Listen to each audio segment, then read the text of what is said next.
Well, good morning, everyone.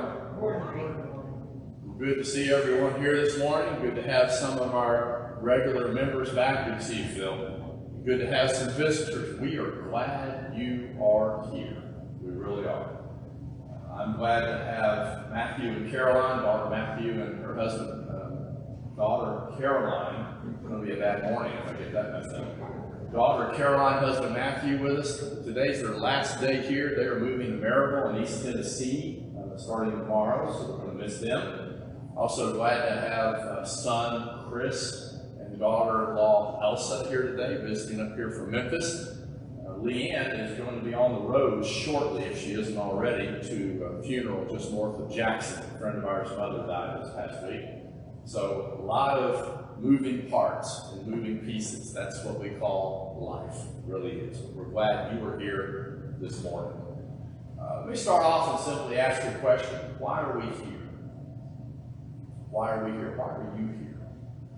I think the basic answer to that would be to worship God. That's what we do when we gather together on Sunday mornings, when we gather together as a group of God's people. And next week, we're going to focus on worship and talk about what we do and why when we gather together for worship. But I want this morning to look at a slightly different aspect of that. I want to look at what we are supposed to do for each other when we gather together. And I want to do that by looking at the passage that was read from Hebrews chapter 10, starting in verse 23.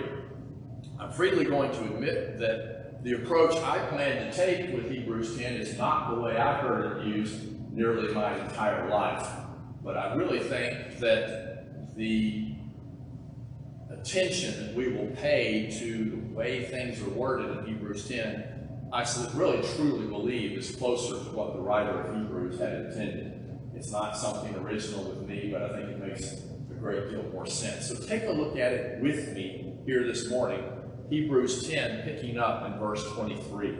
The writer of Hebrews, and no one knows who that was, a writer early in the 3rd century said, who wrote the book of Hebrews? God only knows.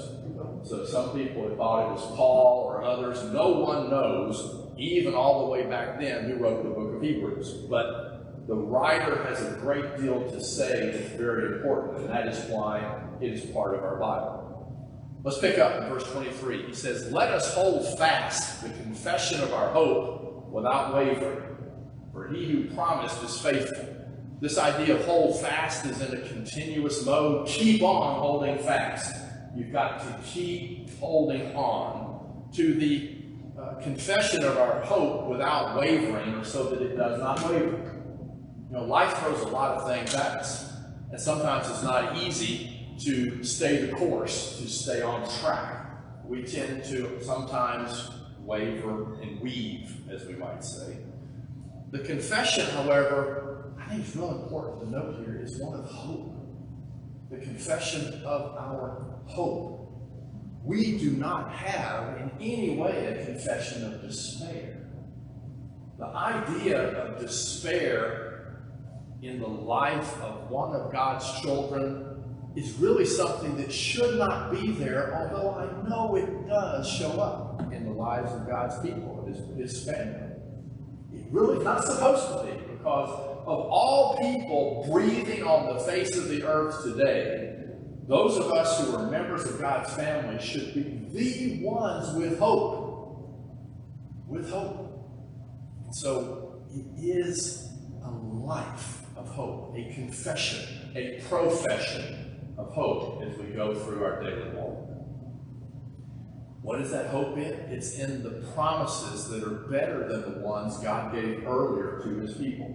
The book of Hebrews looks back at how God interacted with his people in what we would call the Old Testament in the older times, and then points out how it's so radically different now that God sent his Son. And this confession of our hope, we need to hold on to. The reason it's a confession of hope is because he who promised is faithful. And those promises are to take us home with him, to forgive our sins, and to take us home with him. So much better covenant, a better set of promises than what people have been given before. God is faithful. He will do what he promised. And notice how it continues, Hebrews 10. It says, let us hold fast the confession of our hope without wavering, without any weaving back and forth, for he who promised is faithful. And let us consider. This word consider is the idea of putting your mind down on a thing to fix your mind on something. Focus on it. Let's pay close attention to what he's about to discuss here. Let us consider, let us focus, let us put our mind, very much the attention of our mind on what? How to stir up one another to love and good works. I don't know about you, but I remember as a child, my mother, it's usually my mom, my dad didn't do this very much. See if you have the same experience in your past. Mother talking to the children, you guys are always trying to stir up. What came after that? Trouble. I heard trouble. Right? You guys are always trying to stir up something or to stir up trouble, because that's what we were. Brother and I were a year and a half apart. Well, we were into things all the time. Stir up trouble. That's not the usage of the word here. It's a positive thing, although it can stir up trouble, right? It can stir up some bad things. Stir up or provoke is another way of saying the same thing, is the word where we get flare up or convulsion. You know, when somebody goes into convulsions, it's a noticeable difference. They were perhaps sitting still, they were standing, they were going through whatever they were doing, and suddenly this is a very different circumstance for this individual. They have been provoked, they've been stirred up, they've had a flare up, they've had a convulsion. It's this idea of incite, stimulate. Let us incite one another, not to go out and do terrible things out in the neighborhood, but incite one another to do what? Love and good works. The word's used in the good sense right here in Hebrews 10. It's used in one of those negative senses back in Acts 15 when Paul and Barnabas parted ways. You may remember they had gone on a missionary journey together, and then they had a severe disagreement about whether John Mark should go along with them on the second journey. And they became so incited, so provoked, so convulsed, so stirred up, they had to go their separate ways. And ended up telling even more people about Jesus. We are to stir up one another to love and good works. And this word love here is agape. The writer wants us to remember that we are Christians, we are followers of Jesus, not simply for our own sake, to make sure we have had our lives set up so that we are one of God's children and God will take us home. That's an important aspect of living. Making sure that we are in the right kind of relationship to God, that our hearts are in the right place. But we can't do that. We cannot do that if we're not also focused on other people. We are to stir up one another to love and good works, to love other people.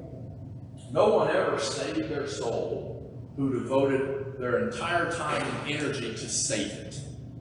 Right? But many have saved their souls by being so concerned about other people that they more or less forgot they had a soul to save. You know, you're unlikely to save your own soul by living for God out on a rock in the middle of nowhere. You're much more likely to be the right kind of person that God wants you to be when you're so focused on other people you actually forget about yourself.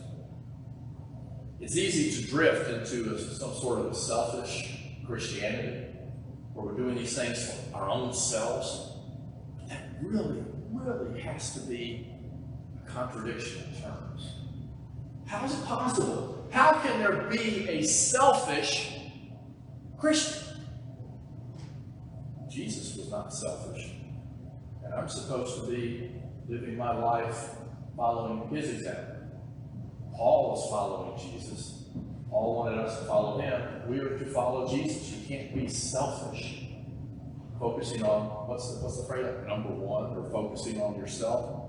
If you're a follower of Jesus, you can't do it. So we are to stir up, provoke one another to love and good works.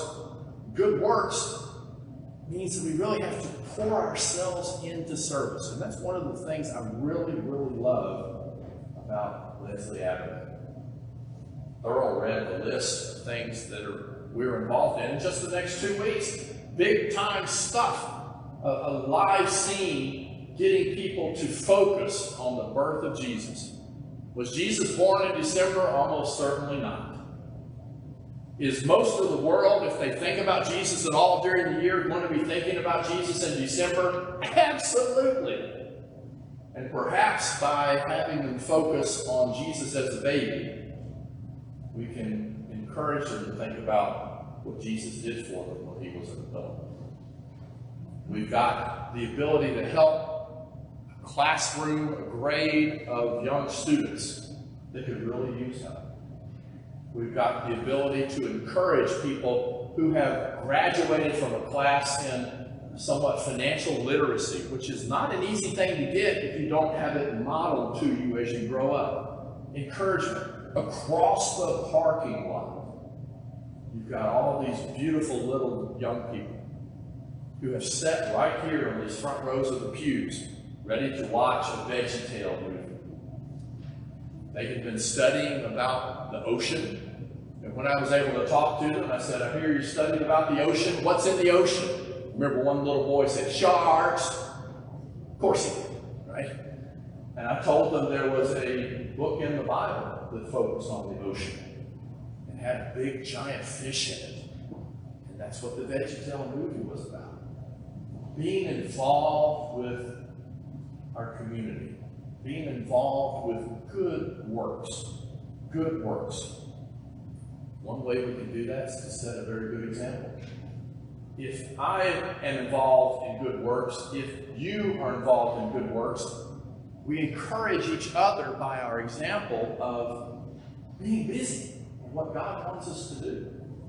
I know I've told the story about being shamed when I was trying to leave an event that had happened at another congregation, had someplace I needed to be, instead of hanging around to put the chairs back up and to make sure everything was clean. So I was trying to make the great escape, to slide out the side door. And right when I got to the door, I made the mistake of, like Lot's wife, right? Looking back, and I saw one of the leaders of the congregation, an old man, dragging chairs across the floor so he could go put them up. He didn't know I saw it. But I had that moment of, and we all know that feeling, right? Shame. But what an example he was. I don't leave quickly anymore unless I have to drive out of town. I did that last week. I'm so sorry, right? I don't know. The example can help other people. We've got to stir up one another so that if one of us is having a problem being actively involved in good works, by seeing one of our brothers or sisters involved, we can stir each other up. It's been said that a saint is someone in whom Christ stands revealed. If we're a follower of Jesus, they shouldn't see us. They should see Jesus as we go through our day-to-day. You can always seek to incite others to goodness by showing Jesus living in us. And I think that's really the important aspect of this. To consider how to stir up one another to love and good works. And notice this next phrase, not neglecting to meet together. Not neglecting to meet together. Not forsaking, some translations will say, not neglecting, not leaving behind, not leaving in the lurch. Right? Obviously, Christians met together. They did. I mean, you wouldn't say this if it wasn't a habit of meeting together. And some people had gotten out of the habit of meeting together. But for what purpose? Why were they meeting together?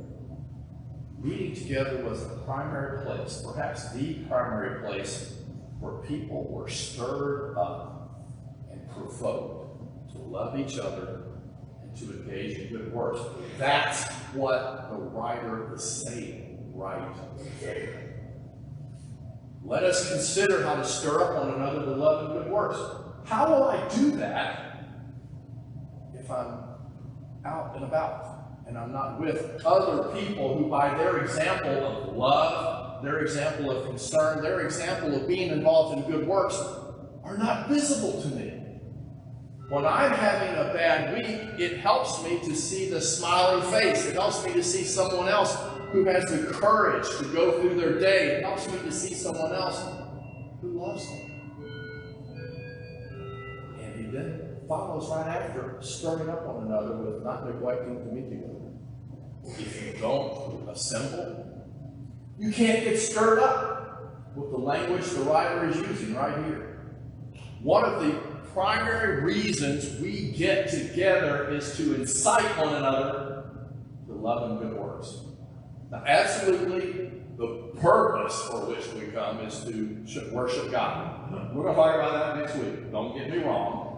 But as a secondary purpose, it's critically important to meet together, to provoke one another, to get out there, quit feeling down when things don't go our way, and to do good to other people and focus on loving other people instead of poor, pitiful me. And that happens when we gather together. Look at what it says here again. Let us consider how to stir up one another to love and good works, not neglecting to meet together, as is the habit of some, but instead of forsaking the assembly, instead of not meeting together, but encouraging one another. And all the more as you see the day drawing near. We need to worship and gather together. There were some among those whom the writer of Hebrews was writing who had abandoned the habit. Right? I can do this on my own. I don't need to get together with my brothers and sisters. You can try to be a Christian in isolation, but it isn't going to work. I call this the Lone Ranger Christianity. Anybody under 30 is like, who? Right? But the Lone Ranger, the Lone Ranger is this person who's out there on their own, trying to handle it all on their own. You can't do it. And it flies in the face of this point the writer's making. We need to meet together to provoke and incite one another to love and good works. Now, we have to encourage one another. One of the highest duties is that of encouragement. When we get together in a group this size, somebody's probably feeling down. Somebody's had a harder week than you have. Now, unless you happen to be the one with the hardest week. One person will have the hardest week out of the group that gathers together. But we need to encourage. It's easy to laugh at someone with their ideals, pour cold water on their enthusiasm. I mean, how many times do ideas get brought up where the first response is, well, that'll never work? No one ever said anything easier than that because it doesn't require any other efforts to discourage them. The world's full of discouragers. It really is. Many times, a simple word of praise or of thanks or appreciation has kept somebody on their feet that might have had a difficult time staying on their feet without it. Sometimes you don't know that your word of encouragement had that effect. We've got a responsibility to be encouragers. And he even says, all the more so as you see the day approach. Every time you get together, be more of an encourager than you were the time before. Because the time is short. Now, nearly 2,000 years has gone since the probable time of the writing here, the letter to these Hebrews. The time's getting shorter every day. That we can say. It's certainly getting shorter every day. The day is approaching. I really believe he's talking about the return of Jesus, the time that we have here to be involved in love and good works, the time we have here to be an encourager, gets shorter every day. Kind of by definition. It really does. It gets shorter every day. You've got to realize that we don't know when that summons is coming, when that end is going to be. In the time that we have, it's our duty to do all the good we can, to all the people we can, and all the ways we can. If I have to face God at some point in the future and say, I know I will face God, but if I have to give an explanation for why did I do that? I really, truly would much rather have the response be from me, I was just trying to do good, than to have ignored the possibility to do good and said, well, I wasn't sure if it was okay. I will always, my personal thought is, I will always err on doing something to try to help than to worry about whether something's okay. I'll stand on that. Hopefully that's not wrong. But I will always look for ways to help and encourage people. And my time is short. I don't know how much time I have. None of us do. None of us do. Then you get to this last phrase. This is the one that's a phrase that so many of us know if you've been going to services for a long time. Read the whole passage here again. He says, let us consider how to stir up one another to love and good works, not neglecting to meet together, as is the habit of some, but encouraging one another, and all the more as you see the day approaching. For if we sin willfully, if we sin when we know better, and he goes into a discussion of that, well, it's really not tied in any way directly to that statement of neglecting to meet together. It's not. The willful sin is not skipping a church service. And I promise you, I've heard that most of my life. I have. I mean, who wants to get up and say it's not a sin to skip a worship service? Nobody. But why is it so important to get together? It's not because you're committing this stated willful sin right here if you happen to miss it. Look at the context. If I do not assemble with God's people, I am not going to be provoked. I'm not going to be stirred up to love and to focus on other people. And if I am not stirred up for that, what greatly is increased in terms of what I might be into? If I'm not here to be encouraged, if I'm not here to be stirred up, I believe I miss the opportunity to avoid making wrong choices in the future. The reason to meet together is to be encouraged, to be more a loving person, to be a person who is focusing on good works. And that will help me avoid doing things that are wrong. Look at the passage again. Not attending means we are not stirred up to love and good works. We are not encouraged by our brothers and sisters, which makes us more influenced by the world and more likely to sin. That is really and truly the message of these verses. Why do we gather here on Sunday mornings? Why do we gather here at Lindsley Ave? We gather here to worship God. We gather here to encourage one another, provoke one another to love and good works, so that we will stay holding on to our confession of hope and be following after Jesus. And when I'm not here, when I choose to do something else, when I am not assembling with the family that I have, I'm not encouraged. And that increases the likelihood that I'm going to be discouraged. That increases the likelihood I'm not going to focus on love, but on other people. I'm going to be focusing on myself. That increases the likelihood that I won't be involved in good works.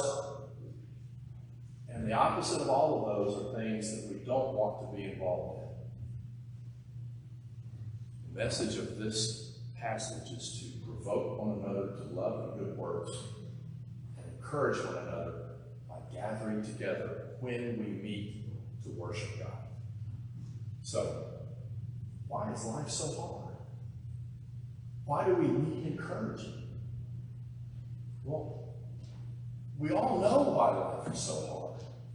Things don't go the way we want them to, the way we plan. People that we build our lives on leave our lives. Things don't work out at work. They don't work out in finances or whatever it may be. Things are hard. They are hard.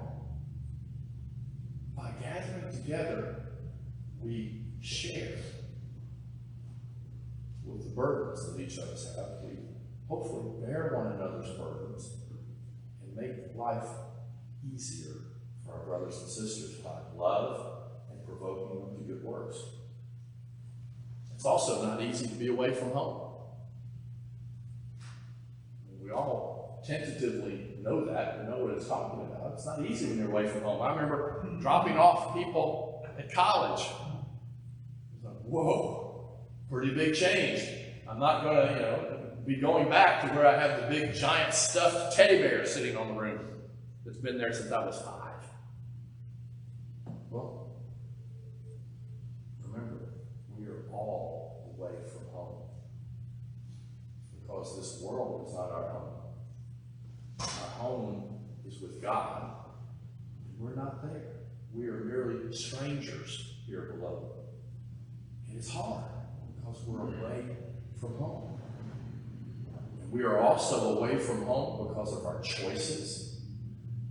We have separated ourselves from our Father with no real hope of going home. When we choose to live for ourselves, we have walked away from God. And there's not any hope of anything I can do to fix that. That separation, that lack of hope remained until God sent his son Jesus to bring us back home. If we will renounce our pride, get up and say, I will go back to my Father. That's the hope that we all have today. Is that if you are not a member of God's family, that you will return to God, you will recognize what he did out of love by sending his son. You can turn away from living for yourself, commit yourself to living for God, confess your belief in what Jesus did for you and who he is, and then, as we say, be immersed in water to die to yourself and be raised to walk as a new person. Or, if you're a member of God's family and you just haven't been feeling encouraged, you have been feeling discouraged, you have not been feeling provoked to love and good works, this is also your opportunity to come and to ask for forgiveness if it's needed, or simply a prayer of encouragement. Whatever need you have, this is the time, so please, please think about it as together we stand and sing.